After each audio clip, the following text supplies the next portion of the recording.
You've been with us all day. You've heard so many different subjects discussed. We haven't held back, neither of you. But what we want to do now is take it all and bring it home. To do this, we have to look at where we've been, and we also understand where we are going. But part of that is thinking differently. Part of that is thinking out of the box.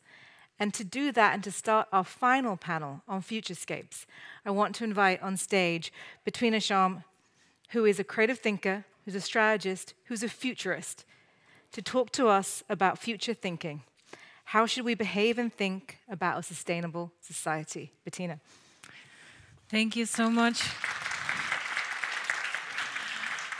Thanks to all of you that still remained here and strong after all of this wisdom and incredible thoughts of today. So what I wanted to bring to you is very much like this idea of, are we acting from a vision into an action, and how do we actually do that? And I work with something that is called speculative design, that is the embodiment of futures into something. I called it the art of falling upwards, because I was coming here with the mandate to say, like, end with positive news. We need to kind of get this into a positive space. And a little bit towards what Nick brought up in the very morning is about this.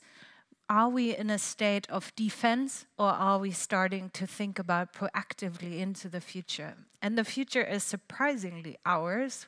It's kind of based on all of these decisions that we take every day, and we can shift a lot in it. So that's at least what I believe in.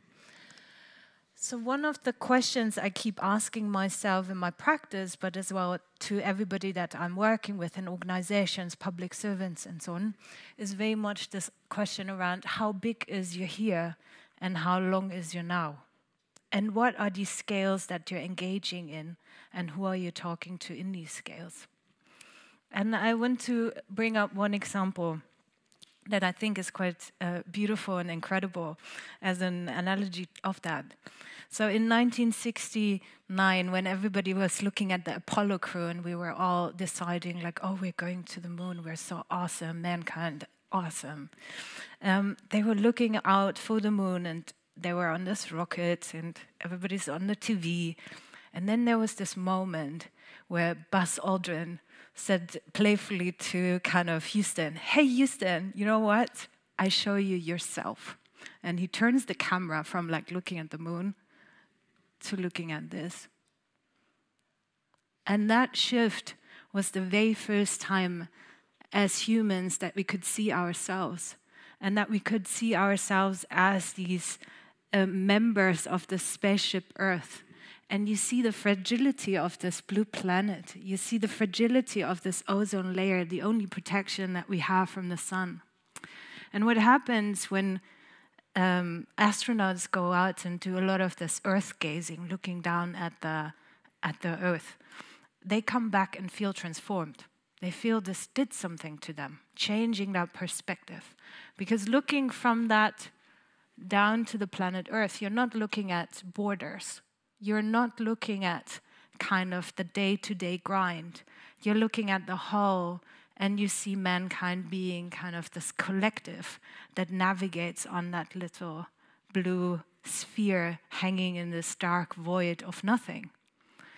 So that changes something. And this change, this transformation of an experience is something that I'm seeking and working with. So my work is very much to go through all of this beautiful data that you talked about, all of these insights. I do a lot of research, and then I look at value shifts and things that I see emerging in society, technology, policy, and all of these different spaces. From there, I create situations, and then I'm trying to manifest these situations. So looking at all of these implications under the surface, and then seeing in different scales what could they lead to, and what do we see there. And I brought us this kind of quote because that's a bit what I'm working with, is if you put an object in front of somebody, they actually have to deal with it. It's the difference between a tweet about gun rights and putting a gun in somebody's hand. So what we're doing often is that we create this very complex world, because the world is complex, We put this complexity into a PDF, and then we press send, and then we feel like we did our gig. This is the job. But putting a gun into somebody's hand is an undeniable fact. And I work with this kind of suspension of disbelief. It's not a theoretical construct. It's the world we're in, and it's a consequence of the actions that we're taking on every day. So that is the work and the process that I'm working with. And I'm bringing you a project that I've been running for a couple of years together with a beautiful speculative design studio in Toronto. It's called Signs of Change. And there we work with street signs of the future that look into extreme climate futures, but an array of different other impacts. So here we're trying to take design and making street signs, physical things that you see in everyday contexts. We talk about resilience, so what we're doing with that is as well to bring these walls so much alive that people start not just kind of theorize about a potential that could happen, but see themselves in that and see what would I do when that happens. So what's my strategy? How do I go forward from here? And so on. We talk about citizenship, so we try to bring different kind of people together, corporations together, organizations together. What does it mean as a community? What does it mean to me as an individual? And throughout these different scales, how can I impact the bigger system? And within our work, we always bring in this layer of diversity, not just kind of from a space of this is the necessary data we're dealing with, but what type of data needs to be involved in order to be diverse, in order to be kind of constructive towards a vision, towards a world that we want to see. So we're looking at the present. In 23, we started into kind of something that is 57, and everybody asks me, like, why do you have the specific number there, 57? Because it feels a little bit as if we know exactly what's going to happen if you're specific in these numbers. So we look at economy, health, justice, environment, policy, and then project into these futures. And here you see me kind of installing one of these street signs into act of guerrilla interventions that I sometimes use to just kind of explore these concepts.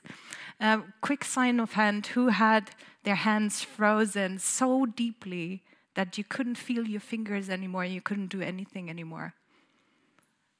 Yeah. At that particular day, I lost my gloves quite in the beginning of my intervention, and then my hands were so frozen that I couldn't open my pants anymore to pee. So in the Swedish winter, I had to ask a stranger on the street to open my pants. I'm bringing this story to you because this kind of talks about how important this one-on-one engagement is. You don't need to kind of get into the depth of opening your pants, but this person happened to be quite high up into an organization that I ended up working with for quite a bunch of time. So it's important to go out there and do your thing. Here, just coming back to the street signs, here you see a sign that we developed that talks about the future of climate impact and extreme climate. And in Sweden, we will deal with a lot of flood situations, for example. So what happens if we have spaces in our cityscapes that are parking lots for some time and then become shelters for other times? And how will our life shift if we have kind of temporary homes? How will our work life shift? How do we kind of care for our children? What systems do emerge around that? Where do we get food from? What does this mean? So this is kind of the spaces that we're trying to open up. And the street sign is kind of this element that everybody understands. It has this policy layer, so there's a big system behind it and there's a reason for this thing to be. Questions around as well, who is issuing these signs? Is it the community? Is it still the kind of the governing body? Is it maybe more than human actors? Here we have kind of brought this kind of topic of health, for example, and health policy and AI. What happens if we have real-time data basically to inform health policies and pandemics? This is kind of an example we did for California. where it was a lot about topics of climate disruptions, mobility, energy, and as well health and AI. So what happens there?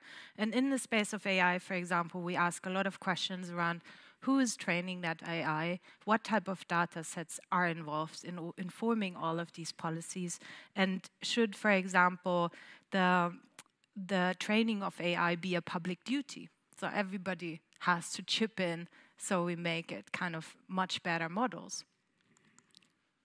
Here we worked in Singapore, for example, and one interesting aspect, and we always work with very local actors, so we kind of find the research really on the ground. We thought about upskilling in the city, and what if we had upskilling trails that are just kind of these walking paths that you usually have, but have them on a different purpose. And interestingly, for example, in Singapore, you have a hugely skilled and trained society, but only into spaces of kind of computer science, for example, or the sciences, not into kind of hardcore DIY skills. Nobody can fix anything there. And here they were asking, like, what if you have an upskilling trail that is for growing things? How do I learn how to grow things if I've never been exposed to that? So could we kind of build that into our cityscapes and make our, like, train things on a daily basis? Here we worked on the idea of geoengineering, which is a huge topic. What happens if you could control the weather? Who should control the weather? Who should kind of have the power over these kind of technologies, for example? And there, interestingly, in this conversation is kind of who has the right to climatize spaces, for example. And if you don't have those, should you then be able to control the weather towards certain things? So what we're trying to do is really taking really global issues, complex issues, translate them into a form that kind of host a lot of these questions, at the same time bring it to a scale where it's like, if this happens, what would that mean to me individually?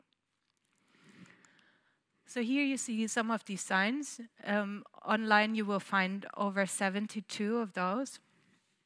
One of my most favorite examples is kind of the sign that talks about water, bringing water home. I think it's not here now, but it is about kind of that we will have difficulty around drinking water. And then I saw around that sign, I saw this woman, and she was walking around, and she's like, oh my God, what's with the sign? And I thought, yeah, okay, drinking water, that's not such a huge impact. And she's like, but if I don't have enough drinking water, I will not be able to keep my dog.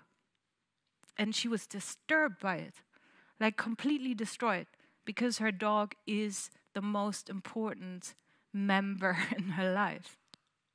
I had conversations around one sign that is up here, if you see the football courts, and then for certain times of the year, we will use these spaces to plant food because we have no secure food systems, which we talked about today.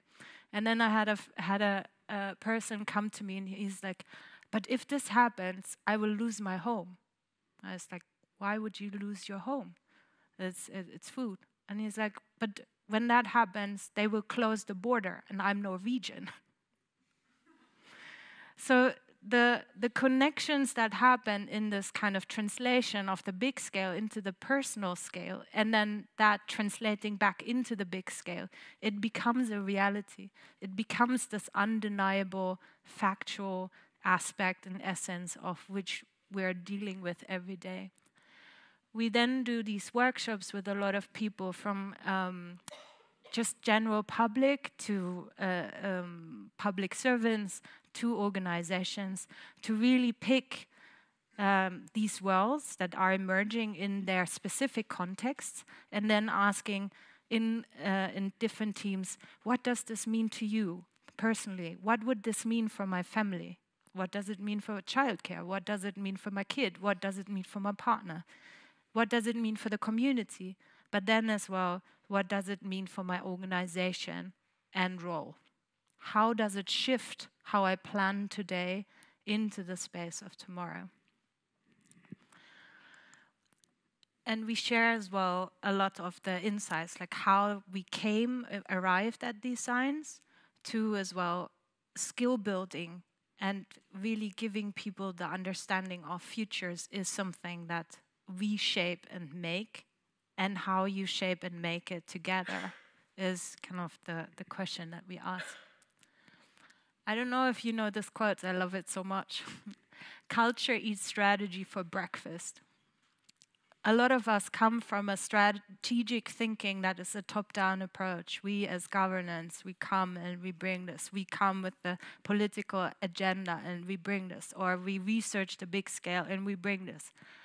But unless you take it from this cultural ground, it will not survive. So what I realized a lot in my work is the future is the space where we can kind of align and we can put a hook into the future and then put a red thread through and start dragging ourselves towards that red thread, that strategy. Unless you have a red thread for every single person, it's not working. The culture needs to come and become something that relates to the individual scale. And how do we translate these kind of big scales into the individual is the question that we're asking. And there you have agency. There we have kind of these aspects of decisions that really are coming from the ground up. A bit to what you said, Nick, this morning, it was not a gift of God, it was a result of our choices. So what choices are we making? So I'm concluding with something that I usually conclude with in my workshops and things. This is a business card. A business card can be the thing that talks about who you are today, but a business card is an artifact. And an artifact from the future just means that this is your business card from the future. So I would just love to have you close your eyes for 1 minute and think about what's on your business card in 10 years from now or 15 years from now, depending on how far you want to go with this. So just kind of think about this for 1 sec.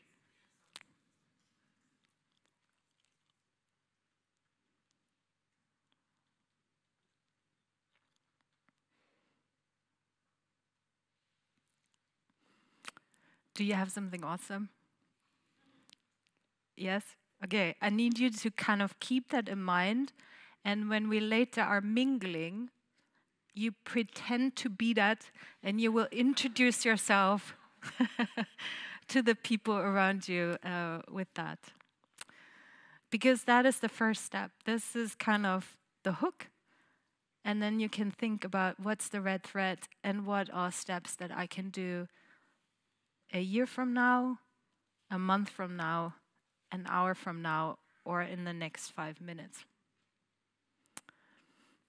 So thank you so much. If you want to look at signs of change, there you find all these street signs. If you want to be in touch, would be lovely. And yeah, thank you so much.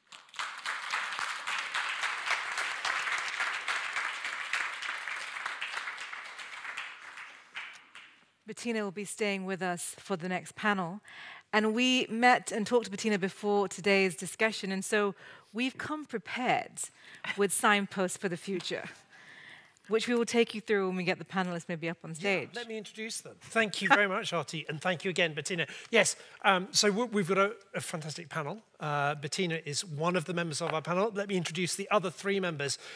Robert Egnell, who is Vice-Chancellor at the Swedish Defence University, Professor of Leadership and Command and Control. Annika Markovic, Swedish Ambassador to Austria, Slovakia, and Permanent Representative to the UN in Vienna. And Dan Smith, who is the Director of SIPRI. A very warm welcome to all of you. Thank you for joining us. Now, it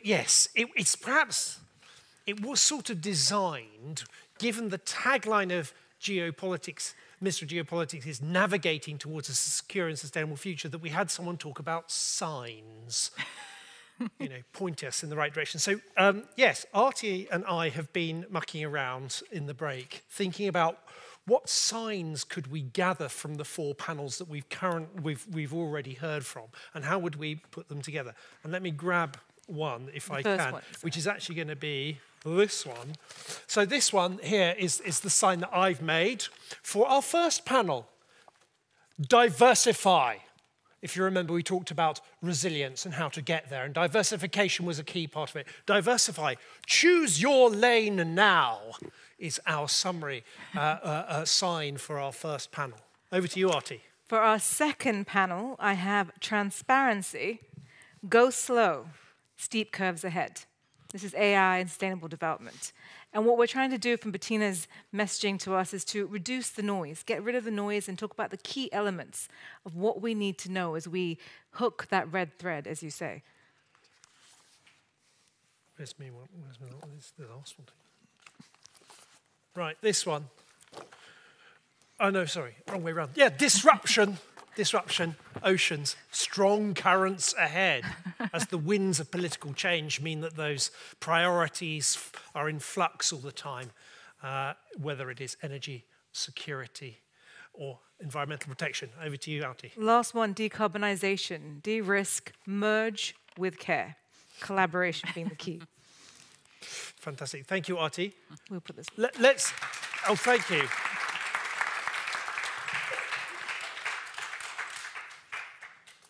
So we wanted to do that, Bettina, to kind of engage with what you told us about how we can look at the future and really plan for it. Now, when we spoke and when we saw your signs, what you've done is distill the message, really kind of come to the real point that you want to communicate. Yeah. Yeah, and I mean, you were talking about alternative futures. I was wondering whether you had any examples of how design thinking has actually been used to help sustainable transformations take place, rather than just in the future. But have you got examples of how it's happening, how it's being used? I think in all of these examples, this is not super far ahead. You know, if that's how long is your now was my question.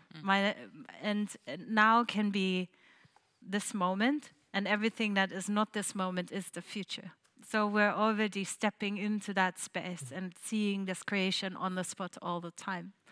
I think what is important is really like to see who are you engaging and on what level.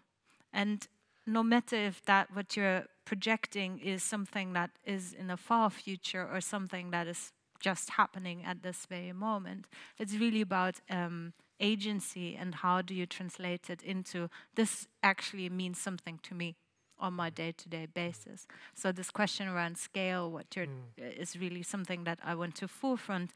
And design in itself is just the practice of translating a need somehow, or translating a need into a response to that, and then we can discuss it. So as a concrete example, for example, even with signs of change, I treat it a little bit sometimes as societal R&D. So where you kind of start bringing different actors together that usually don't meet. I was amazed in Singapore. I was working with public servants. So we did this work, and then I came and said, like, wouldn't it be awesome to have the public here? And they're like, we're not talking to the public.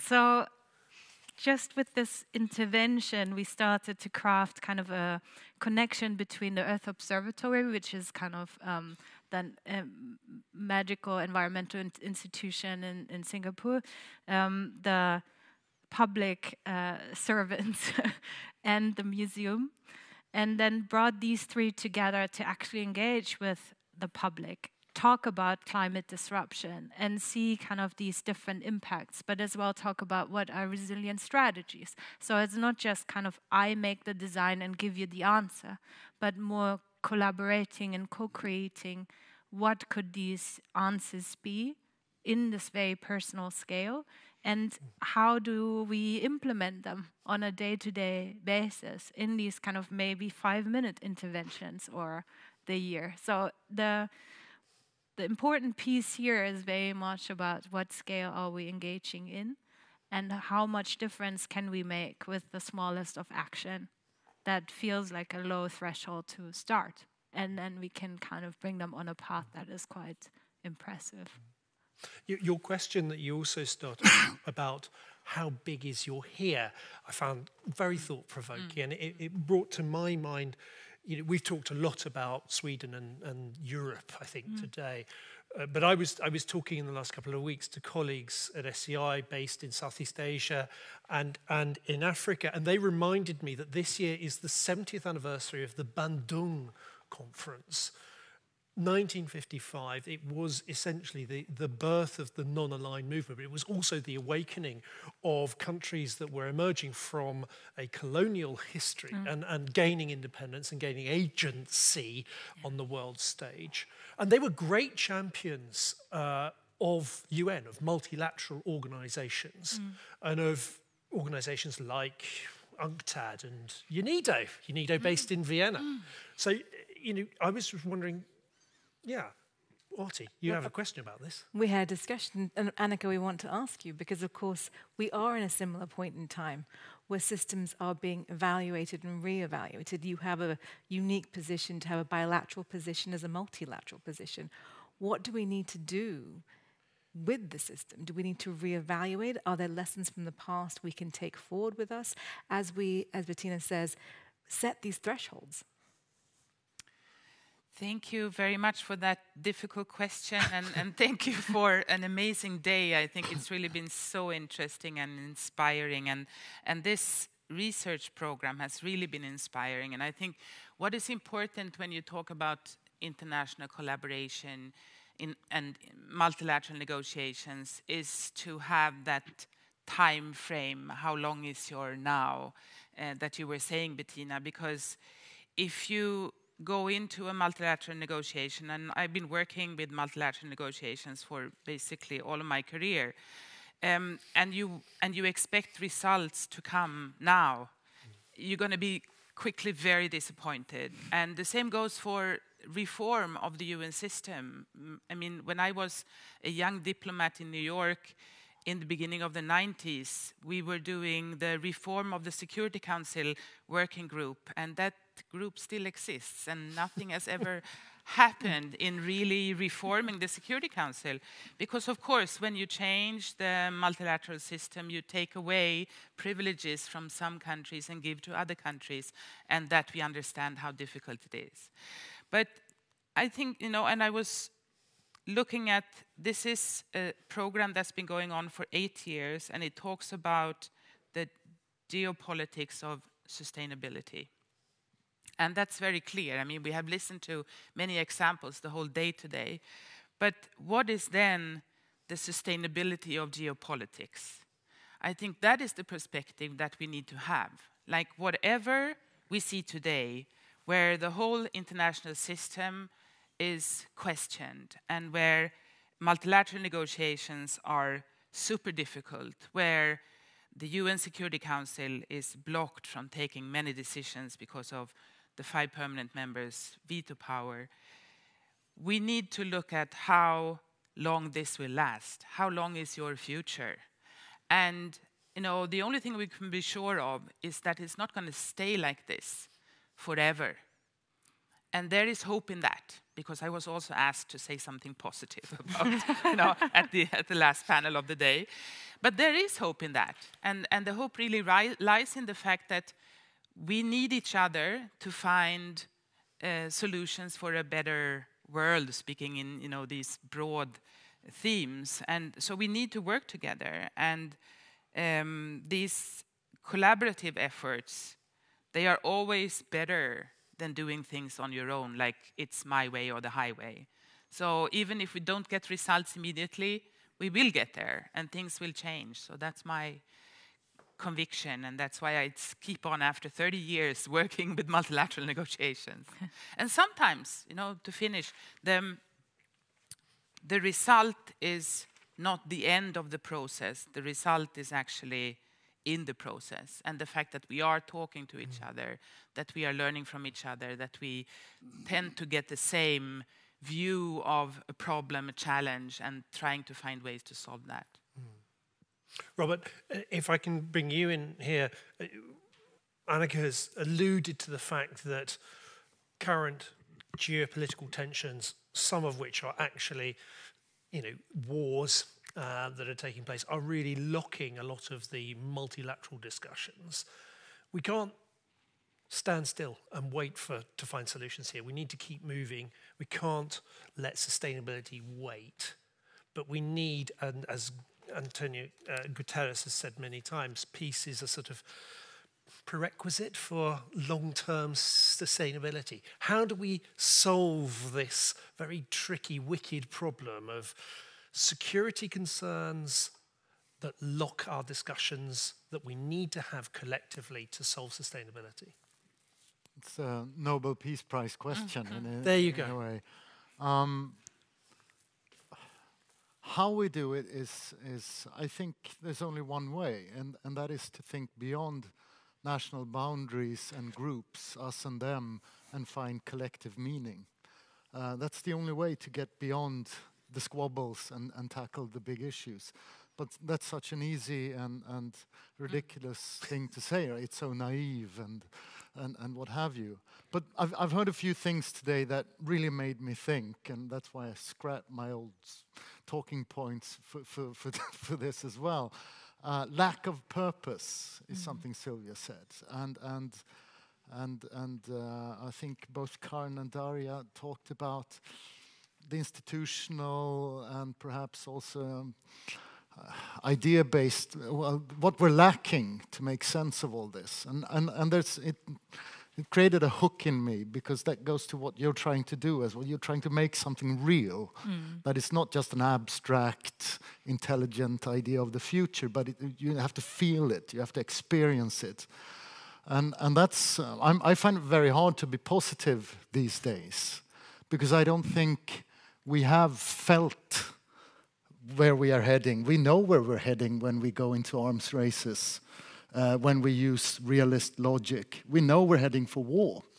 We know that. We know where the environment is taking us. We're heading for a climate disaster, but we haven't felt it. We haven't experienced it enough to create a sense of purpose that creates a mutual collective imagination of a mutual vision for something else. Through history, mankind has tried to tackle this in so many ways. Religion is one, right? To make sense of what we are experiencing, trying to create order as a society. Ideologies have been great, but what do we have now? What makes sense of what we are facing? So that lack of purpose really grabbed onto me, and I felt that is so true. So what we need is to create that collective meaning, new ideologies that make sense, not just sense in an intellectual way, but also that helps us feel something real that creates collective meaning. And it's a difficult one, but we have to do it. And I'm sort of envious of the populists, because they've nailed it. They've created a great sense of meaning, an other that they can relate to, and they've understood that feeling is what we're after now. The Enlightenment wasn't replaced by darkness, but by the Romantic era, where they realized we need to feel things, we have human beings, that's what matters. The fascists are spot on in that sense. They know how to make people feel and create common purpose. And we need to do it, but in a much better ideological way, obviously. Speaking of that, in terms of what you said, and I think it's actually worth bringing up, the us and them, we're seeing this shift in the system from multiculturalism, from multilateralism to hyper-localization, to hyper-regionalism, which creates a challenge for this collaboration way forward. So I'm going to ask you, Dan, again, with this positive spin, with geopolitical I ruined with this. No, I think we need to take that forward with us and say, how do we work with this messaging? How do we work to create a meaning, a sense of purpose in this system that maybe we're losing right now? There's obviously massive problems in multilateralism today. That's clear, right? Is multilateralism dead? Absolutely not. Absolutely not. It's a functioning system. What was China's reaction to the tariff? First thing, okay, court case at the World Trade Organization. Is multilateralism dead? Not in the view of the Chinese government, right? Yes, Trump has pulled the USA out of, or is pulling, I forget where he's got to with it, out of the Paris Agreement. But the reaction to that is quite stern. Governments around the world believe in the Paris Agreement and believe in it for very good reasons. Sure, successive COPs can be, genuinely bad COPs, and the biodiversity COP in Bogota was even worse. But still there is effort and there is belief in the recognition that multilateralism is important. Now, that said, how do you then make it work? So we've been talking with these kind of words of today, like plurilateralism and polycrisis, so which I really dislike, because the English language is a wonderful language. It's surely got all the words it ever needed. So I thought I'd introduce another one, just for fun. Multiplex. Right? That is, the idea of a multiplex system is one in which you work together in a cooperative, indeed multilateral, possibly plurilateral, more than one anyway, context, on this set of issues. This is us four working together because we agree with that. On that. But you two don't agree with another set of issues, and this is us four working together. And now us three will do it, and then they can join in different combinations. And what works, go for it. It was in the last session, wasn't it? That remark of not the big system, not the big redesign of the whole thing, because indeed you'll trap yourself in a subcommittee of the UN, which will carry on not functioning for 30 years. Right? It's to try to make things work. And when we started the MISTRA program, I remember vividly the meeting, Björn Ola and Åsa Persson and I were there with the kind of the evaluation panel. We made the short list and we were called in, and it was like a kind of a collective thesis defense. Right. And that was where we came up with one or two things on the spur of the moment, and we talked about this enhanced foresight capacity. But the other part of what we said, if that was the kind of the target in a nutshell, the justification in a nutshell was we have a growing need for cooperation and geopolitically driven a declining will for that. And that was what we were saying in this meeting in 2016, so clearly our foresight capacity was really stronger than we knew. And I think that balance is still the thing. Not just the climate crisis, but the ecological disruption in general is driving a need for cooperation.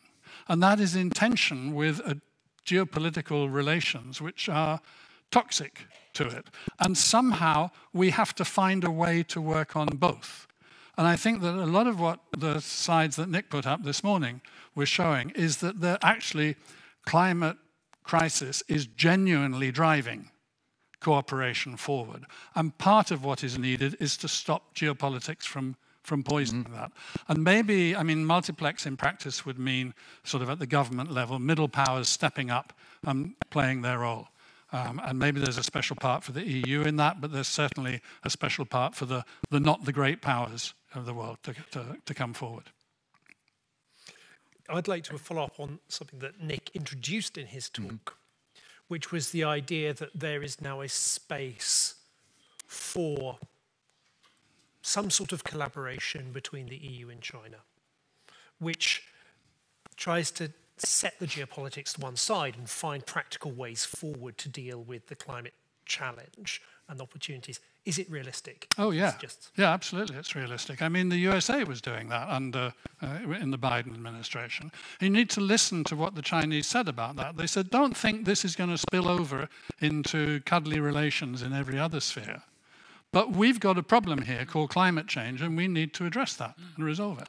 I don't know if you remember, but a couple of years back, the biodiversity COP was held in both China and Canada. So the Chinese and Canadian governments were the co-hosts of that and had to work together, despite the fact that they were fighting each other over the imprisonment and the trials and so on, the arbitrary arrests.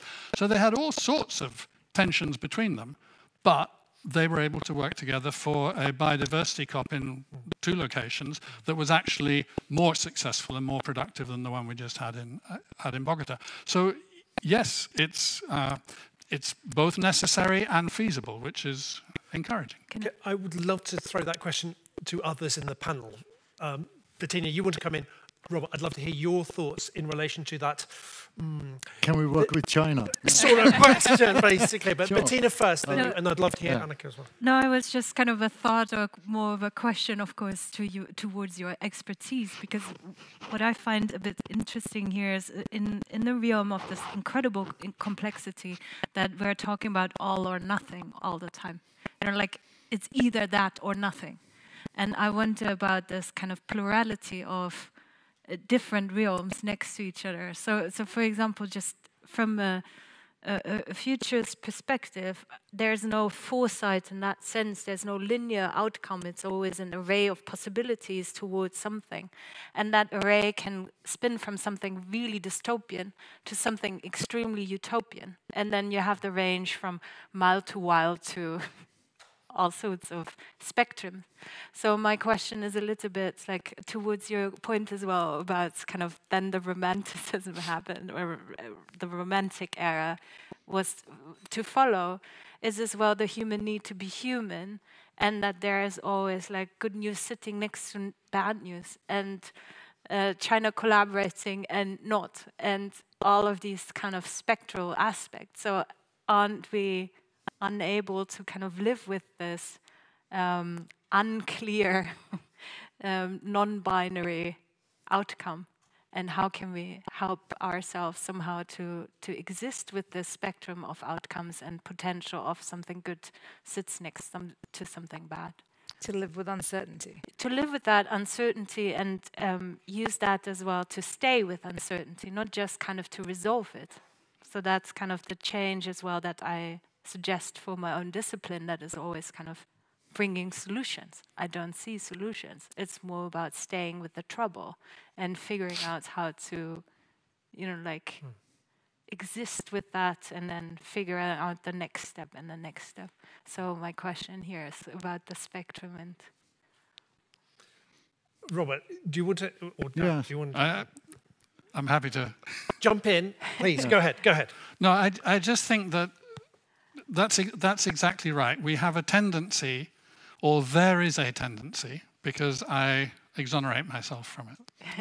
There is a tendency amongst some people, I have noticed, to say, either we get climate change absolutely right and it's paradise, or we're going to burn. And that sometimes goes along with either we're going, and in order to get the climate change paradise, we've got to revolutionize society, or else we're going to do nothing. And I think in their own ways, all of those 4 points are recipes for inaction. I'll just give one example. Has anybody noticed the UK has apparently, according to that logic, is a transformed society? Because last September, it closed down its last coal-fired electricity generation plant. 142 years after it built the first one, it closed down its last one. It's not a transformed society. That was something that could be done, something important. The UK generates about half of its electricity now through renewables and has reduced its electricity output by, I think it's in the vicinity of a third in the last, this century. Right? So, yeah, things can be done. Big changes can happen, but they're not the all or the nothing. They're reasonable, they're achievable, they happen. And honestly, if it can happen in as stultified a society as the UK, you have no excuse. Robert? Could I just pick up on one thing? Because you said, the good sitting next to the bad. And I was immediately thinking about how it works in the UN system, where we sit in alphabetical order. And Sweden sits very often next to Syrian Arab Republic. That has been, for a very long time, the good sitting next to the bad.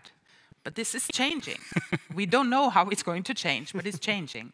And that's just an example that actually, what you think is a static geopolitical situation something disruptive happens and then things change. And that opens up opportunities. And I think when you work in the UN, you need to grab those opportunities and you need to run with them.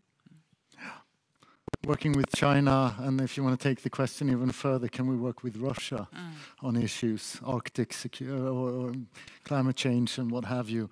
The only way out of the nightmares I highlighted just now is engagement and collaboration.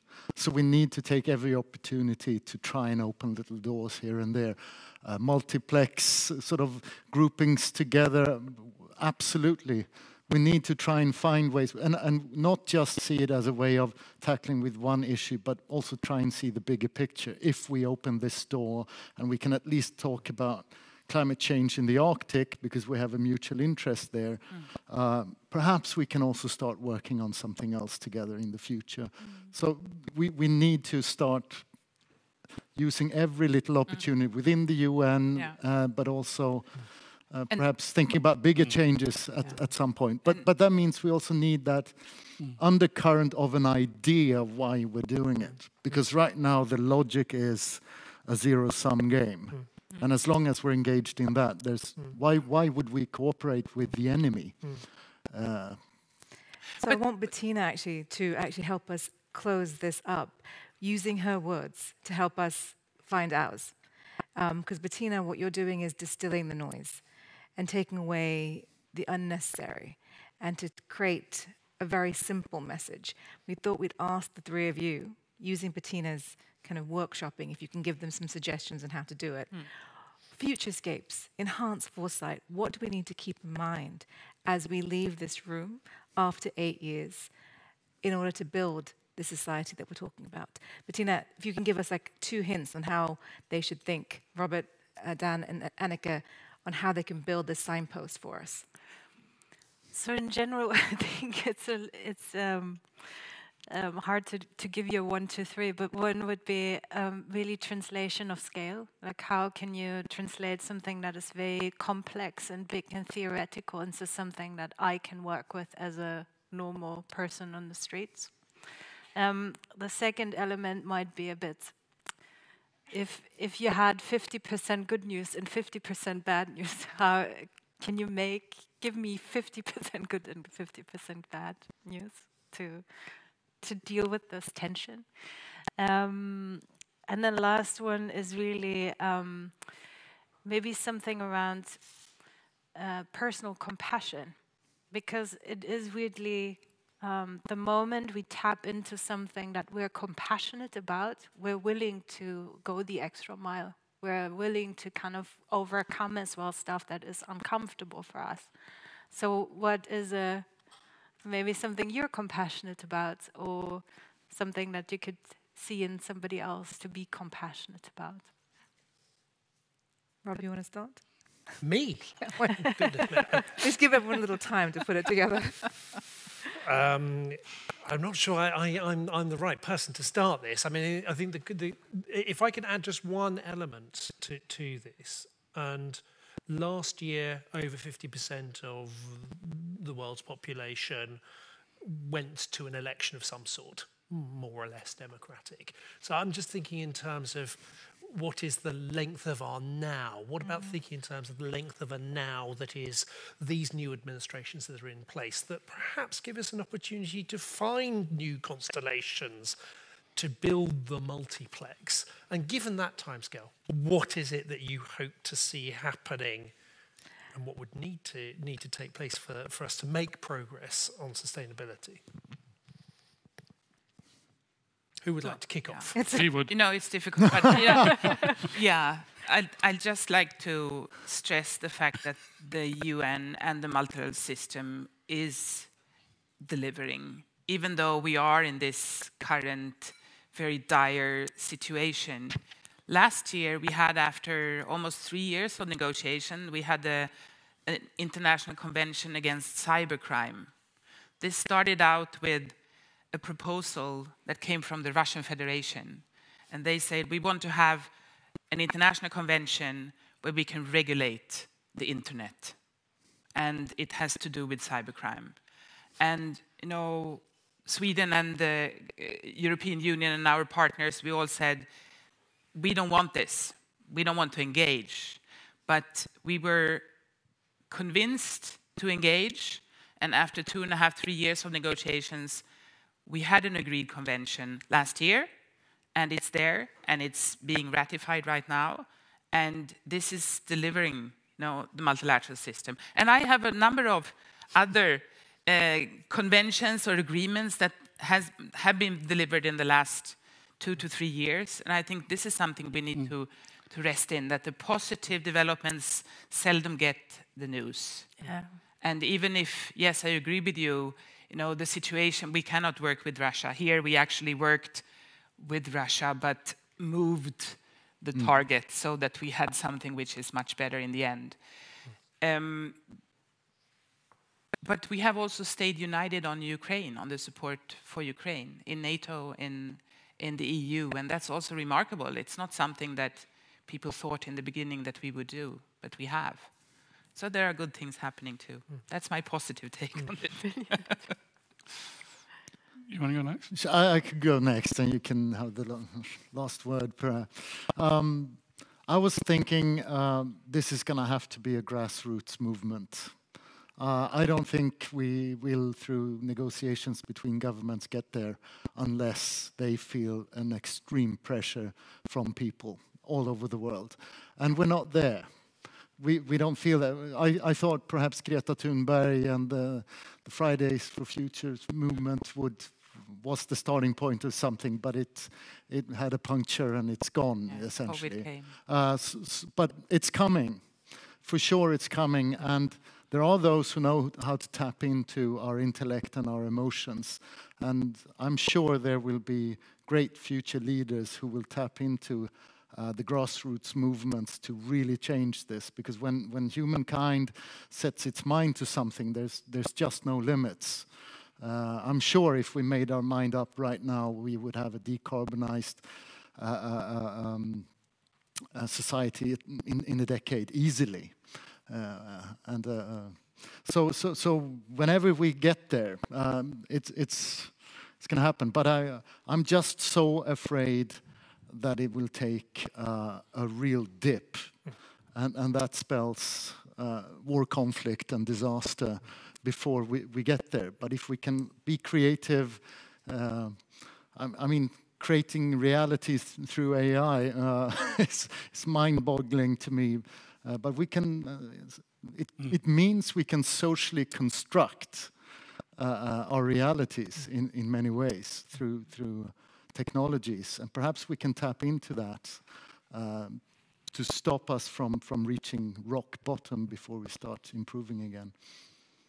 So Dan, what's in your crystal ball for the near future? I mean, I think the foresight is about seeing both what can go wrong and what can go right, and trying to think about how to intervene in a pathway towards what will go wrong in order to at least nudge it in a better direction.